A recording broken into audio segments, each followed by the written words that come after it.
Buongiorno a tutti et benvenuti in Toscana. Vous l'avez compris, nous sommes donc en Italie pour suivre la 5e manche des V2V Endurance Series. Ce week-end, vous en avez l'habitude, 4 catégories sont au programme avec le GT Tourisme LMP3 et les Protos pour 2 courses d'endurance de 6 heures. Sans oublier bien évidemment les feuillots et les monoplaces. Autant dire que le spectacle devrait être au rendez-vous sur cette magnifique piste du Mugello que l'on découvre sans plus tarder. A l'instar de Spa-Francorchamps, le circuit du Mugello empruntait des routes publiques à sa création en 1914. Alors long de 66 km, le tracé toscan a progressivement été réduit pour mesurer désormais 5 km 245. Situé à quelques encablures de la ville de Florence, ce circuit est la propriété de la Scuderia Ferrari qui l'utilise régulièrement pour y réaliser des essais privés. Ayant accueilli Formule 3000, Formule 2, MotoGP ou encore DTM, des pilotes comme Depailler, Jabouille, Zanardi, Hakkinen, Lorenzo ou encore Rossi s'y sont illustrés. Constitué de courbes rapides, techniques et d'enchaînements vallonnés, il s'agit pour beaucoup de concurrents V2V du plus beau circuit du calendrier.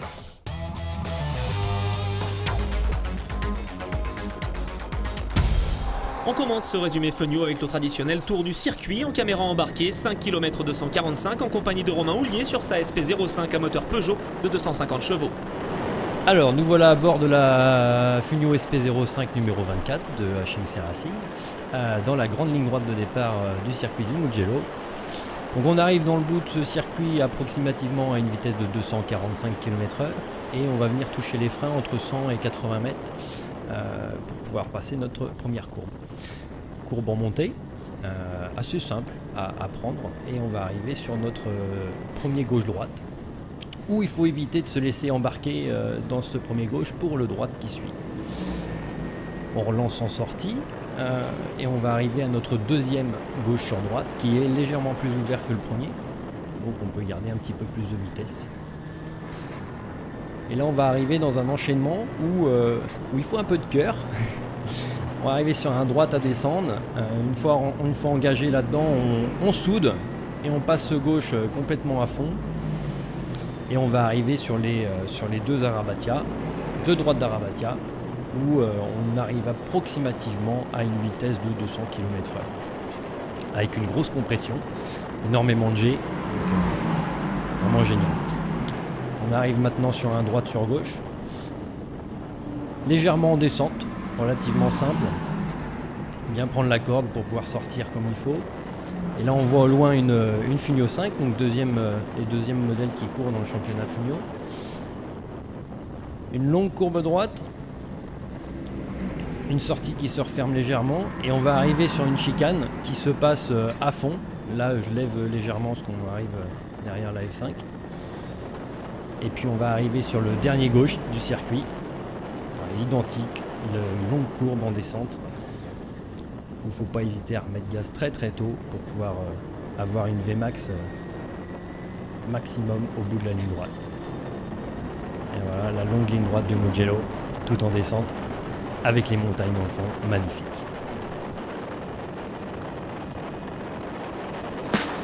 Une trentaine de feugnaux se sont donné rendez-vous en terre italienne pour cette avant-dernière confrontation de l'année. Depuis le début de saison, un homme se distingue par ses performances, Romain Houllier sur la SP05 du HMC Racing. Le Breton a décroché 10 victoires depuis le début de saison, mais ses adversaires sont déterminés à stopper cette série, à commencer par Arlan Boulin sur la Feugnot numéro 32. Le pilote AGR Bleu Mercure s'élance en pole position de cette première course du Mugello devant Romain Houllier et Jean Kellet, le champion 2014 de la discipline.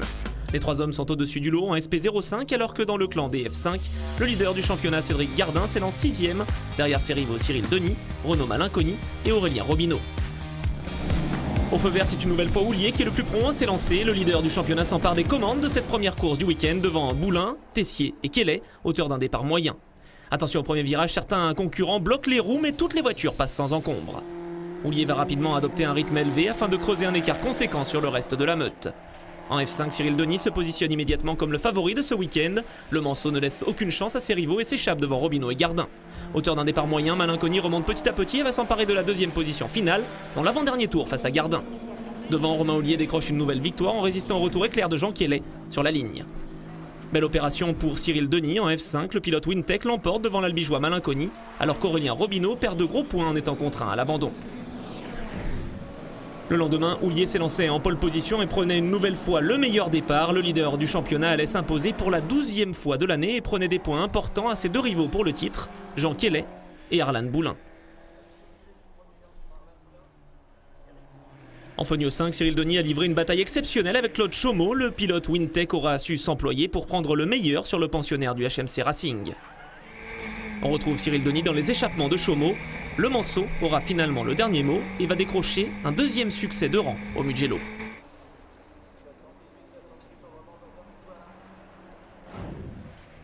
Dans la dernière course du week-end, Jean Kellet réalisait un véritable exploit en devançant Romain Houlier. Invaincu depuis la première manche au Mans en avril dernier, le Breton laissait son rival filer vers la victoire et devançait Eric Tessier sur la ligne. Le pilote Promotosport pouvait ainsi célébrer son 3e succès de l'année, son premier depuis Barcelone.